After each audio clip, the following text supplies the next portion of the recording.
जी, आपने यहाँ पे सारे वावड़ घूमे हैं और इंस्पेक्शन किया है विधायक जी और आप लोगों ने, तो क्या देखा आपने और क्या आपका रिव्यू है? हाँ, देखिए एक जो घटना हुई थी विगत दिवस और उसका एक वीडियो भी आया था जो बच्चों को चूहे द्वारा काटे जाने का निश्चित रूप से बहुत ही ऐसी दुर्भाग्यपूर्ण घटना थी और उस संबंध में जो एडमिनिस्ट्रेशन है हॉस्पिटल का और इसके अलावा जो विभाग है उनके द्वारा कल कार्रवाई भी की गई है।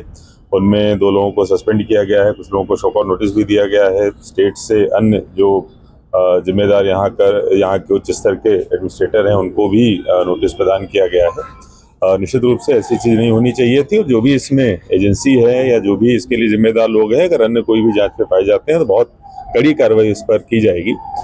इसके अलावा जहाँ तक बात है कि जो 2 बच्चों की जो एनआईसीयू में थे जिनकी डेथ हुई है तो उसमें जो पोस्टमार्टम हुआ है और जो स्थिति थी, जो कारण है डेथ के वो पूरी तरीके से अलग है। उसमें से एक बच्चे की जिसकी कल डेथ हुई थी उसमें जो मल्टीपल ऑर्गन फेल्योर उसके हुए थे और पहले से ही जो दोनों बच्चे थे एक का वजन 1 किलो एक का वजन 1.5 किलो के आसपास था। दूसरे बच्चे की भी जो इंटेस्टाइन थी वो डेवलप नहीं हुई थी। तो जो पोस्टमार्टम में चीज़ें निकल के आई हैं निश्चित रूप से अभी जो प्रेस कॉन्फ्रेंस बुलाई गई है डीन साहब के द्वारा और सुप्रिटेंडेंट के द्वारा ये लोग आपके जो दूसरे सवाल हैं उनका जवाब देंगे। लेकिन अभी जो वर्तमान में मेरे द्वारा भ्रमण किया गया है कि वैसी स्थिति दोबारा निर्मित ना हो ये कैसे सुनिश्चित किया जाए, इसके लिए जो पेस्ट कंट्रोल और सारी चीज़ें हैं उनको एक और इंडिपेंडेंट एजेंसी को भेजकर हम लोग ऑडिट भी कराएंगे। अगर उसमें कोई समस्या दिखेगी तो हम लोग उस पर करेक्टिव मेजर्स भी लेंगे।